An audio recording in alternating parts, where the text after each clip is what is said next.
Good day. Welcome to another AAA webinar.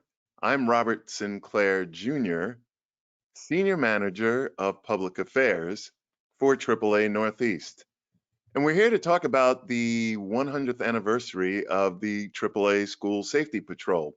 Now, since 1920, the AAA School Safety Patrol has created a safer pedestrian environment and educational opportunities for millions of children.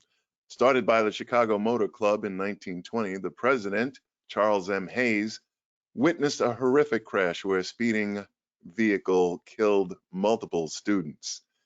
Motivated, thusly, he started the School Safety Patrol, and with a couple of other organizations, including the National Safety Council, came up with a series of recommendations and rules, and that has expanded over the past 101 years, to be accurate. It has spread around the world to 31 different countries, and today more than 679 students and 35,000 schools are involved in the School Safety Patrol. We're here to talk to one of the stellar members of the School Safety Patrol. Every year, Lifesaver awards are given out, and our recipient is here today. Back in the early 1990s, he saved a young lady's life. And we want to talk to him about that experience and his experience as a safety patroller and what it has done for his life since then. We are joined today by Greg Monty. Greg, welcome. Hi, good to be with you, Robert. Thanks for having me. No, thanks for coming on. We really appreciate it. First, I want to tell us about your experience as a school safety patroller and your life-saving activity. Where were you a patroller and what years are we talking about? I was a safety patroller at PS 127 in Brooklyn, which positioned me right on the corner of 7th Avenue as cars begin to enter onto the Verrazano Bridge. Ah, so what that is that Bay Ridge, Brooklyn? Yep, Bay Ridge, Dyker Heights. Yes, very busy area, I imagine. Yes, especially since the traffic accumulates right before they get onto the bridge, cars get onto the bridge, and when the light is green, the cars will speed up just to get onto the ramp. Yeah, trying to make those lights in New York City. We know how that works, and that can get people into a certain mode where they kind of ignore things going on around them. So tell us about your experience as a patroller and the Yeah. Lifesaver Award you got. What did you do to get that award? Well, I had been on my patrol all school year without any incidents, and then on this particular day, I was finishing up my shift, and the as the light changed, I had my arms out, and one last student ran under my arms into the street just Mm. as a truck was coming, and I was able to pull her back, and the truck barreled onto the entrance ramp just as I pulled her back. And it was unbelievable because she was adamant about getting across the street. She was racing, and I had to run in front of her and pull her back. So she had a red light and she ran out against it. Yes, And was this in the afternoon? yes, it was right after school. So it tends to be more dangerous then because everyone is leaving school en masse, as Mhm. opposed when they arrive, there comes in drips and drabs, but the bell hits 3 o'clock and everybody gets out of there. So Yeah, what happened after you rescued this young lady's life? Who came and how did you get the recognition? well, it was funny. We had an assignment in the fifth grade asking us to interview authority figures. And of course, the subject of the lesson was, what is an authority figure? So our teacher had said, well, it can be a teacher, it could be a coach, it could be a police officer. And one of the students said, well, Greg is always on the corner and he has a badge from the AAA. Does that count? And she said, no, not really, but he is a role model. If you want, you can interview him for extra credit. Hmm. And one of the questions that was asked to me was, have you ever saved anyone? And I said, it's funny you should ask. I just did. And this just happened. And then just a few weeks after, I want to say, there was a questionnaire that AAA sent to our school asking the principals of schools that had safety patrols Are you aware of any incidents in which a child or anyone for that matter had been saved?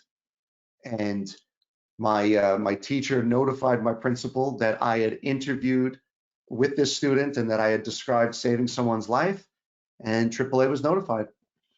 So all this kind of flew under the radar until the school assignment brought it to light. Oh yes, absolutely. Well, once the recognition began, I mean, I guess your school sent in the application or what have you, and what happened from there? Oh, it was very interesting. AAA wanted to know the details, and once they decided that I was going to be a medal recipient, they said, "Well, we're going to send you to Washington, D.C. for a ceremony." I had never been on a plane before, so it was very exciting for a little boy, and I had never been to Washington, D.C. before. So to kind of get this as the introduction to our nation's capital and to the country's tradition of public service, it's very exciting to me. We went to Washington, D.C. I still remember we had a midnight tour of all the monuments and memorials. It was very inspiring. And then the ceremony itself really was a reminder of the way in which extraordinary service is happening all the time. And like I had said to a local reporter who had asked me about it, I really didn't think of myself as a hero. I just felt like I was doing my job. Hmm. But when we went to Washington, it kind of contextualized this sense of service and this idea that maybe I would be interested in doing public service because I had just been exposed to that tradition. And it stuck with me the rest of my life. How did that exposure to a life of public service affect you? What did you do as a result? It made me interested in politics and in the idea of service so much that I studied political science in college, Hmm. worked on different campaigns, worked in the state legislature, and ultimately I kept asking myself, well, what really would be the ideal sense of public service for me? And for me, that was teaching. So I went into teaching. I worked in both higher education and high school, and I've enjoyed it ever since. And it definitely, to me, epitomizes public service. You're a teacher today. Yeah. What school? FDR High School in Brooklyn, And you teach what subject? social studies. Excellent. Excellent. I'm wondering, what was the ceremony like, and where was it held, and who was there? The ceremony was incredible. It was held at, I remember, the Supreme Court, the U.S. Supreme Court. The Supreme And, Court. at the time, Associate Justice Antonin Scalia was there. He presented us with our medals, gave a very interesting speech about the nation's tradition of public service. Um, and I remember, there were no cameras, no video cameras are allowed in. So there was no media coverage because it was the Supreme Court. Hmm. So it was, for a 10-year-old kid who at this point I was 11, for an 11-year-old kid to go through all of this, it was almost overwhelming. What was, because the presentation itself was made by Associate Chief Justice. Am I getting his title right? Well, Associate Justice, yeah, absolutely. Associate Justice of the Supreme Court, Antonin Scalia. How many others were receiving awards that day? Just one other safety patroller. So did you get to spend a little time with Justice Scalia? A little bit. He was very, very gracious. We took pictures with him. He autographed a book on the history of the Supreme Court, beautiful book that I still have in my library. And he basically encouraged us to keep going, and he congratulated us. And he said, "This is exactly what made a tradition of volunteerism and public service." I understand you might have that picture with you. Oh, yeah, sure. Let's see. Yeah, this is from many, many years ago. That's And if everyone. we're going left to right, that's Justice Scalia. That's you there Yep. holding the award. You were 11 years old there. Yeah, much different.